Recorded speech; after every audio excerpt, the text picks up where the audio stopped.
하나님의 말씀은 고린도후서 1장 4절로 7절 본문의 말씀입니다.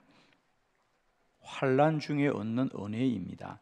우리 4절로 7절까지 한 절씩 교독합니다. 우리의 모든 환난 중에서 우리를 위로하사 우리로 하여금 하나님께 받는 위로로서 모든 환난 중에 있는 자들을 능히 위로하게 하시는 이시로다. 그리스도의 고난이 우리에게 넘친 것 같이 우리가 받는 위로도 그리스도로 말미암아 넘치는도다. 우리가 환난 당하는 것도 너희가 위로와 구원을 받게 하려는 것이요 우리가 위로를 받는 것도 너희가 위로를 받게 하려는 것이니 이 위로가 너희 속에 역사하여 우리가 받는 것 같은 고난을 너희도 견디게 하느니라. 너희를 위한 우리의 소망이 견고함은 너희가 고난에 참여하는 자가 된 것 같이 위로에도 그러할 줄을 알미라. 아멘. 네. 오늘 이 아침에는 환난 중에 얻는 은혜입니다. 오늘도 우리가 어떤 일을 마주하든지 꼭 우리가 아는 것, 우리가 보는 것, 또 우리가 느끼는 것, 이게 힘들다, 어렵다라는 이런 것으로만 살지 마시고 반드시 하늘로부터 임하시는 하나님의 은혜를 소망하는 저와 여러분 되기를 축원합니다. 오늘 이 고린도 후서입니다. 이제 고린도 전서, 고린도 후서, 이제 고린도 교회에 사도 바울이 쓴 편지입니다. 여러분이 아시는 대로 이제 우리가 사도행전을 기억해 보면 사도행전 16장부터 이제 마게도니아의 빌립보로부터 시작됩니다. 그죠? 그래서 빌립보에서 데살로니가에는 한 3주간 바울이 머물렀던 것 같습니다. 그리고 이제 베레아로 가게 되죠. 베레아에도 아주 짧게 머물게 됩니다. 그리고 아덴으로 가게 되고요. 아덴도 그렇게 오래 있지 않습니다. 그리고 이제 고린도로 가게 됩니다. 이게 고린도 교회죠. 고린도 교회에는 한 1년 6개월 정도, 그래도 바울의 사역의 기한에 보면 꽤 오랜 시간 머무는 거예요. 그러니까 우리가 오늘날 생각하면 그죠? 1년 6개월 머물면서 무슨 일이 일어나겠나고 하지만은 저는 늘 사도행전을 보면서는 초대 교회가 세워지는 과정을 보면요 아주 짧습니다. 그랬던 교회가 이제 고린도 교회입니다. 그런데 그 고린도 교회에 사도 바울이 두 번에 걸쳐서 편지를 보내게 됩니다. 이 편지를 썼던 목적은 분명합니다. 바울이 떠나온 이후에 그 고린도, 그러니까 바울이 꽤 1년 6개월이면 그죠? 데살로니가 교회는 불과 뭐 한 달도 머물지 않은 거 아닙니까? 새 안식일이 지났더라. 그러니까 한 3주간 머물렀던 건데 그에 비하면 1년 6개월을 머물렀다는 것은 바울이 오랫동안 머물렀던 그런 교회이죠.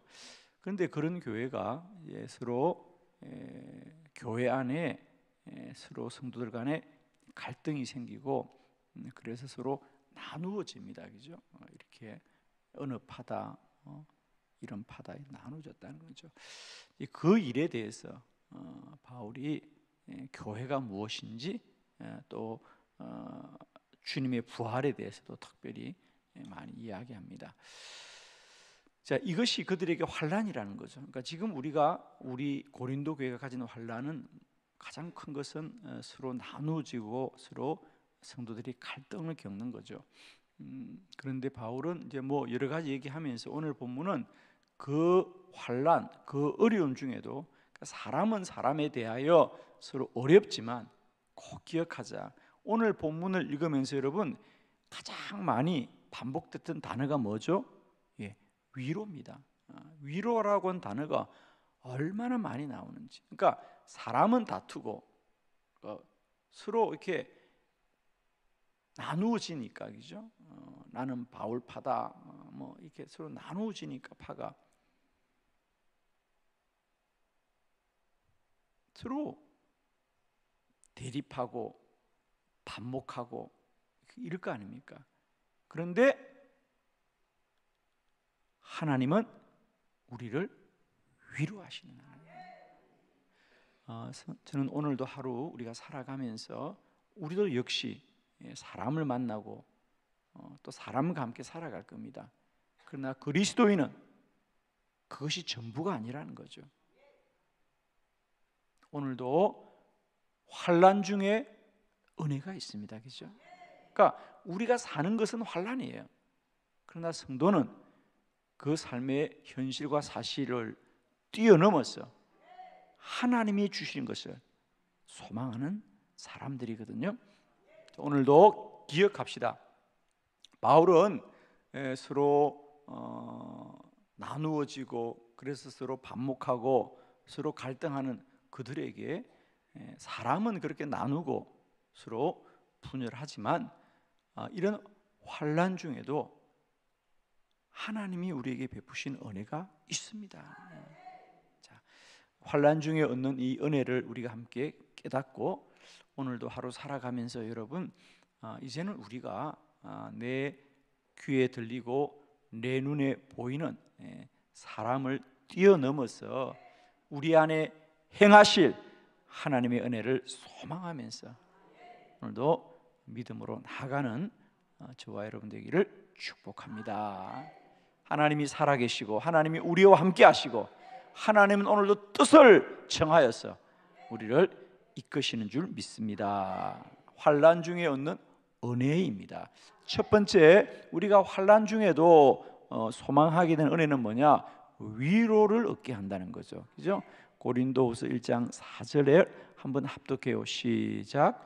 우리의 모든 환난 중에서 우리를 위로하사 우리로 하여금 하나님께 받는 위로로서 모든 환난 중에 있는 자들을 능히 위로하게 하시는 이시로다. 아멘. 이 한 줄의 말씀에도 벌써 위로라는 말이 그죠? 거기 보면 우리를 위로하사 또 하나님께 받는 위로로서 또 능히 위로하게 하시는 이시로다. 한 구절에 위로라는 단어가 무려 3번이 반복되고요. 오늘 우리가 보았던 4절로 7절에도 보면 특징은 모든 구절에 다 위로라는 단어가 있어요. 모든 구절에. 참 이르기도 쉽지 않아요. 그죠? 그래서 우리가 이제 성경을 읽을 때 성경의 뜻을 분별하는 첫 번째 원칙 중에 하나는 그 단락이나 문장이나 그곳에서 가장 많이 반복되는 단어가 있다는 거죠. 그것이 우리가 어떻게 읽든지 성경에 우리가 성경의 뜻이 무엇일까를 우리가 깨달을 때 많이 반복되는 단어죠. 오늘 4절은 너무도 분명하죠. 우리의 모든 환난 중에서 우리를 위로하사 우리로 하여금 하나님께 받는 위로로서 모든 환난 중에 있는 자들로 능히 위로하게 하시는 이시로다. 그래서 우리가 첫 번째 환난 중에 우리에게 받는 은혜는 뭐냐? 그건 하나님은 위로하신다. 그러니까 사람은 다투고 사람은 마음을 아프게 하고 사람은 서로 반목할지라도 하나님은 우리를 위로하신다. 여러분 오늘도 우리가 사람으로 인하여 마음이 아프고 때론 슬프고 또 괴로울 수 있지만 기억합시다. 하나님은 위로하시는 하나님이다. 오늘도 저는 사람이 주는 아픔보다 하나님이 주시는 위로가 우리 안에 누려지기를 축복해요. 여러분. 우리는 늘 왜 사람들이 그렇게 할까라고 말하지만 그 사람들이 사는 세상을 우리가 떠나지 않는 이상은 그 아픔을 또 그 힘듦을 우리가 피할 수가 없습니다. 그렇죠? 그렇습니다. 우리는 늘 왜 사람들이 그럴까라고 말하지만 늘 우리는 불완전. 그러니까 그걸 여러분이 이해를 하셔야 돼요, 여러분. 우리가 사는 세상이 불완전한 세상이거든요. 그래서 그러나 여러분 하나님은 완전하신 하나님이라는 거죠. 하나님은 언제나 완전하신 하나님이에요. 하나님은 언제나 우리의 눈물을 닦아 주시는 하나님이죠.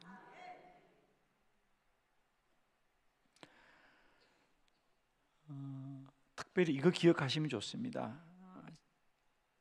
오늘 하나님은 이 땅에 누구와 함께 할까? 그것만 생각하면 돼요, 여러분. 그죠? 여러분이 막 힘들어, 뭐 여러 가지로 힘들 수 있죠, 그죠?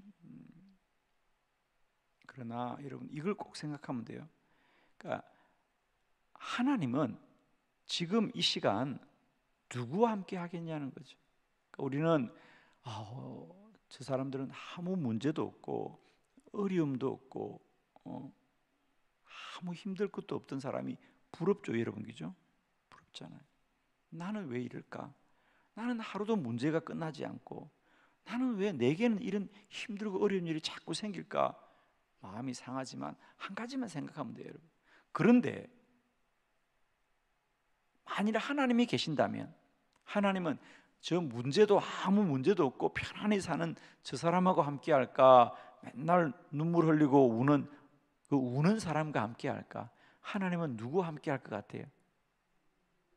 아무 생각이 없어요? 여러분은 자식을 키울 때 돈 잘 벌고 잘 사는 자식이 늘 마음에 쓰입니까? 늘 찌질하게 못 사는 그 자식이 마음에 쓰입니까? 그런 자식도 없어요? 그래요. 늘 부모는 늘 힘들고 어려워하는 그 자식이 늘 마음이 떠나지 않아요. 잘 사는 자식은 괜찮아요. 잘 사니까. 그죠? 늘 부모의 마음은 누구에게 있다? 그렇습니다. 힘들고 어렵게 사는 그 자식이 늘 마음에 있는 겁니다. 우리가 세상과 사람에게 환난을 당하나 하나님은 늘 그들을 위로하시는 하나님이다. 아멘이죠? 오늘도 어떤 경로를 통하였든지 저는 환난 당한 이들에게 우리 하나님의 위로하심이 있기를 축복하고요. 환난 중이지만 환난만 있는 건 아니고 하나님이 위로하십니다. 두 번째, 우리가 환난 중에 얻는 은혜는 뭐냐? 환난 중이지만 믿음은 자란다. 고린도후서 1장 6절입니다. 다 같이 시작. 우리가 환난 당하는 것도 너희가 위로와 구원을 받게 하려는 것이요 우리가 위로를 받는 것도 너희가 위로를 받게 하려는 것이니 이 위로가 너희 속에 역사하여 우리가 받는 것 같은 고난을 너희도 견디게 하느니라. 아멘. 두 번째, 이제 바울은 자신들의 경험, 본인의 경험을 통하여서 여러분 많이 힘들고 어렵죠. 그런 얘기입니다. 그러나 여러분, 우리가 받는 것 같은 고난을 너희도 견디게 하느니라. 그러니까 바울도 그런 고난을 늘 겪고 있는 거예요, 그죠? 그런데 우리가 고난을 겪으면서 깨닫는 것은 뭐냐? 고난만 있는 것이 아니라 그 고난을 견딜 때 우리의 믿음이 자라더라.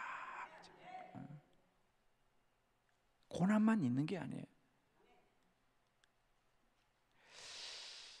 조개 속의 진주가 왜 아름다우냐, 그죠? 사실은 그게 그 조개의 아픔이잖아요, 그죠? 조개가 그 안에서 그걸 붙들고 아픔을 겪을 때 그게 그렇게 아름다운 진주가 된다는 거 아닙니까, 여러분? 그러니까 우리가 고난이라는 내 삶의 아픔이 결국은 우리의 믿음을 성장시키는 거죠, 그죠? 물론 고난은 아파요, 힘들어요, 그죠? 그러나 그 고난과 아픔이 있기 때문에 그 고난을 통하여서 우리는 믿음이 자라는 겁니다.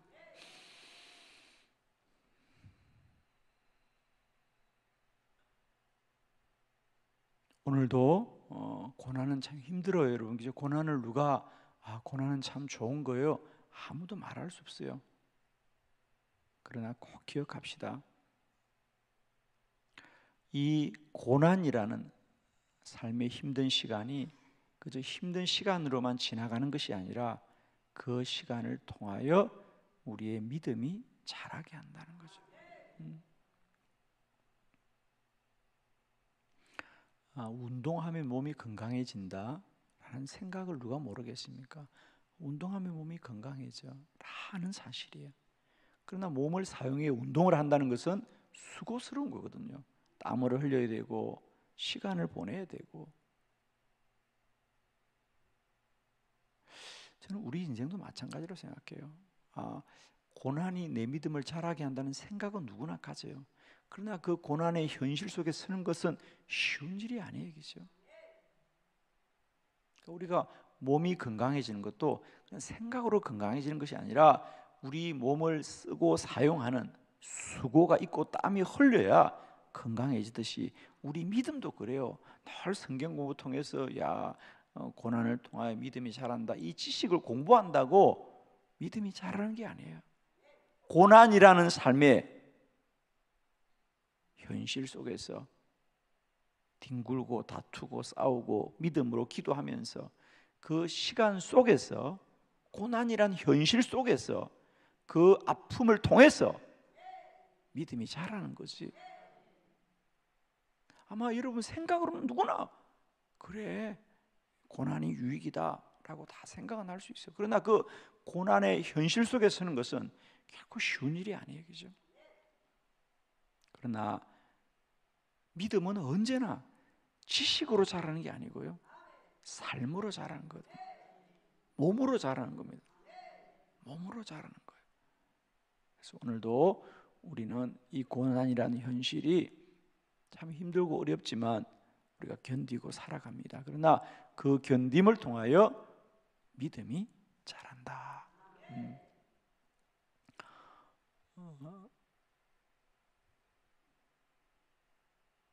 저도 믿음 생활을 하면서 여러 가지로 참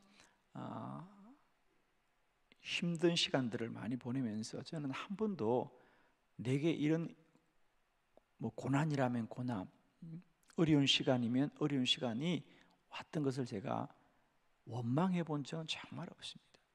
왜? 그런 힘들고 어려운 시간이 나를 여러 가지로 성장시켜 주었구나. 그건 너무 분명하더라고요. 나를 성장시켜 주었구나. 여러분, 오늘 마주한 고난은 누구에게나 무거운 짐이에요. 그죠? 그러나 그 짐을 견디려고 수고하다 보면 근력이 자라고 힘이 자랄 것처럼 우리가 영적으로도 이 고난을 위해서 뜨겁게 기도하고 몸부림칠 때 견디는 시간을 통하여 우리는 영적으로 믿음이 자랍니다. 세 번째, 이 고난 중에 얻는 우리의 은혜는 뭐냐? 꼭 기억합시다. 고난에도 하나님의 뜻이 있습니다. 자, 고린도후서 1장 8절로 9절입니다. 형제들아, 우리가 아시아에서 당한 환난을 너희가 모르기를 원치 아니하노니 힘이 겹도록 심한 고난을 당하여 살 소망까지 끊어지고, 우리는 우리 자신이 사형 선고를 받은 줄 알았으니 이는 우리로 자기를 의지하지 말고 오직 죽은 자를 다시 살리시는 하나님만 의지하게 하심이라. 아멘. 아멘. 여기 보면 이제 아시아에서, 그러니까 바울도 고린도 교회 성도들에게 여러분만 고난을 당하는 게 아닙니다. 그러면서 이제 자신의 경험, 형제들아, 우리가 아시아에서 당한 환난을 너희가 모르기를 원치 아니한다라고 할 때, 물론 이 아시아라고 하는 큰 의미를 말합니다만은 그 내용적으로 보면 바울이 에베소 교회에서 겪었던 어려움이구나라는 걸 우리가 누구나 느낄 수 있죠, 그죠?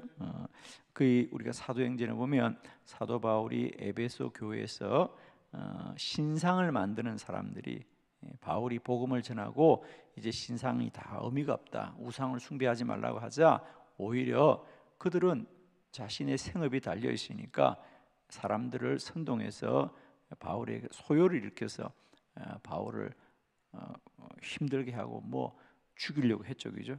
그러니까 그런 환란을 여러분이 모르기를 원하지 아니하니 뭐라 그랬어요? 힘에 겹도록 심한 고난을 당하여 살 소망까지 끊어지고, 그러니까 쉽게 우리로 말하면 죽고 싶었더라 그래, 그죠? 죽고 싶었더라.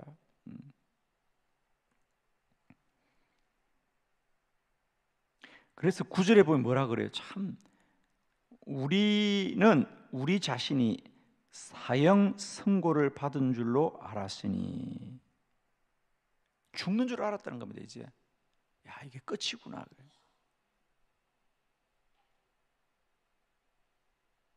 우리는 때로 암이라고 하는 선고를 받으면 이제 내 생애가 끝이구나, 이런 생각할 수 있죠. 누구나 한 번쯤은 야, 이렇게 인생을 마치는구나 라는 생각을 할 수 있습니다. 그죠? 우리 자신이 사형 선고를 받은 줄 알았으니. 그런데 돌아보니까 그러니까 내가 이제 이 마지막 줄 이것도 놓아야 된다고 하는 것을 깨닫는 순간 오직 우리를 하나님만 의지하게 하시려고 그러셨구나, 이걸 우리가 알더라는 거죠. 그래서 바울은 그런 얘기를 합니다.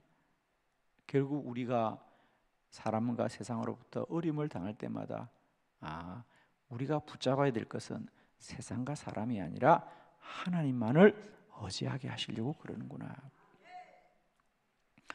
우리 성경에는 다 그런 교훈이 있죠. 예를 들면 이스라엘 백성들이 출애굽기에 40년 동안 광야를 지날 때 그들은 원망하고 불만합니다. 왜 우리가 이 광야를 지나야 되느냐, 왜 이렇게 먹을 것도 충분하지 않고 잠잘 것도 마땅하지 않은 이 광야를 40년을 건너야 되냐라고 말하지만, 결국 하나님은 이스라엘 백성들을 40년 동안 광야를 지나게 하시면서 철저하게 하나님만을 의지하고 믿으라. 아멘입니다. 그죠? 그걸 깨닫게 하기 위해서 그랬다는 거죠. 오늘도 우리가 붙잡은 끈들이 끊어지는 것은요, 그냥 우리를 죽이기 위한 것이 아니고요, 하나님만 붙잡아야 된다는 것을 알게 하기 위한 고난 중에도 하나님의 뜻이 있더라. 오늘 고난을 당할 때마다 여러분 고난만을 당하지 마시고요, 이 고난 중에도 하나님의 뜻이 있구나.